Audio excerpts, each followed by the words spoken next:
you need a microphone, Ray? Oh, all right. Stand, all right. Hey, hey. Hello, everyone. I'm the bride of the brother, and they asked me to say a few words tonight. I'm out from L.A. and in New York for just a short while. Everyone said New York was going to change me. Oh, don't you be going to New York, it's going to change you. Don't you go to New York, it's going to change you. Right, sis. Anything you say. Okay. Anyway, before I get into my routine, I want to tell you what happened to me this afternoon. I had a very unusual experience. I was stuck in an elevator and inadvertently bumped the lady behind me right in her breast with my elbow. I didn't know what to say, so very apologetically, I turned around and told her, I know if your heart is as soft as your breast, you'll forgive me. I said, if your cock is as hard as your elbow, I'm in room 300.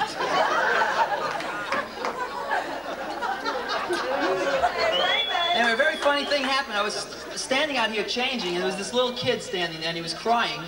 And I said to him, what's the matter? He's crying. He says, well, my mother gave me $2 and someone took one. So I said, so big deal, someone took one. What did you do? He said, I screamed. I said, you screamed? He said, yeah. I said, how loud did you scream? He said, help, help. I said, somebody took one of your dollars, that's how loud did you scream? He said, yeah. I said, good, give me another $1.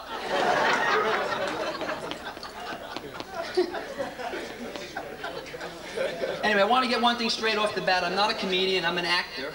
And tonight I'm going to do a short bit for you about a bad comic. I want you to see what a good actor I am. Anyway, I get to play a lot of the clubs in the Los Angeles area late at night, and there's just tables and chairs there, and I've gotten kind of used to that. And the other night I passed a furniture showroom and went right into my act. Tomorrow night, if you want to see me, I'll be at Levitt's.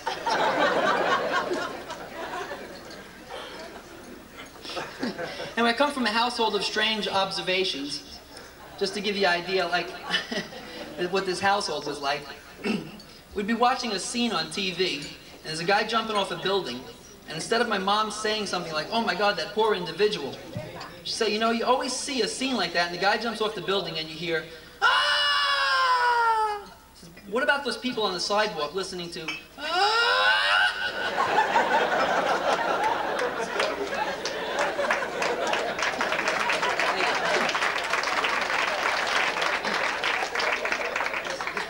That was my mom. And, like, remember the movie Psycho in the 60s? They had this movie Psycho, and then she was taking a shower. And for years and years I heard, oh my God, I saw that movie, I couldn't take a shower. I mean, how many times did you see that or hear that? Oh my God, I saw that movie, I couldn't take a shower. My mom would say something like, I'm glad she wasn't sitting on the bowl when she got it.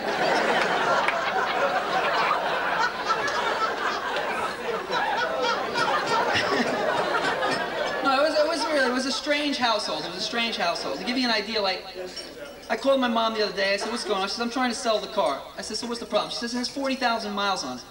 I said, Mom, do like everybody else does. Have the odometer turned back. So I talked to her a few days later. I said, you sell the car yet? She says, what for? It only has 12,000 miles on it.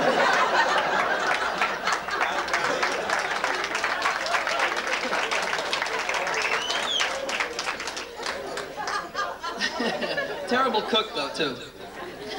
This is not true, but this is the routine, so we gotta go with it. Worst cook in the world. Last Christmas we gave her an oven that flushes. Only household in the world we have to pray after we eat. Once we had a visitor tell her it was polite in his country to throw up after a good meal. So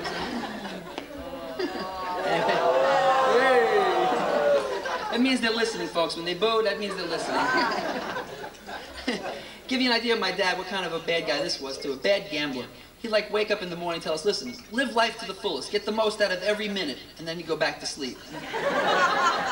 Terrible gambler, though. He'd go to like, Alcoholics Anonymous and bet them when they'd start drinking again, you know? Kind of a weird guy.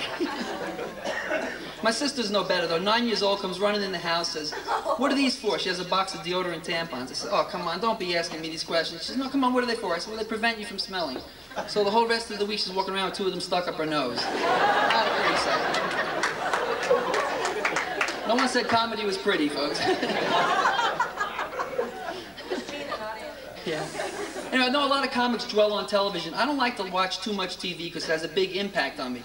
Like I'd watch a coffee commercial and then walk around the house the rest of the day going...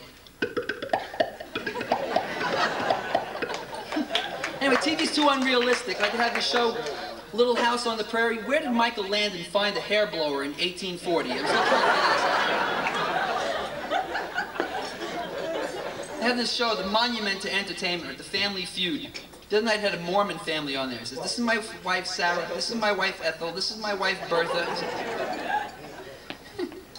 Oh, these Band-Aid commercials they've got. I couldn't figure this out. Do they audition kids with cuts already, or do they rough these little guys up before the commercial? Anyway, you know, I get to play at a lot of these clubs late at night. Things are going pretty good for me. Before I got married, I was doing all right. I met like, a lot of different girls in the clubs. One night I met this girl, said, we got to go back to the hotel. She says, listen, if we go back to the hotel, I want to put everything we do on video cassette. I said, wait a minute, what do you want to do that for? She says, so we don't have to do it again. Anyway, afterwards she had like this crazed look in her eye. You know, we made love, she had like this crazed look in her eye. She wouldn't even smoke a cigarette or anything. I said, what's the matter? She says, well, Ray, I have to confess to you, I'm a lesbian. I said, wait a minute, why didn't you tell me that before we made love? She says, because I wasn't one before we made love. I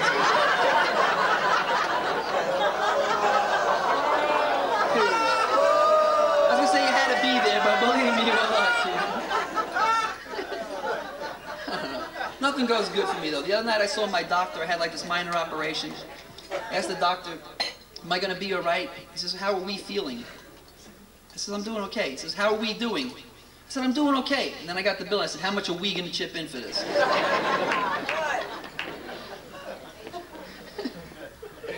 Okay, guys. I got one thing here to say. Laughter is good medicine. I hope you all enjoyed it. But Russ and Ann were married today, and I just want to say this. If in life you find true love, you nurture that love, cherish that love, and above all, never let your wife find out. Thank you, guys.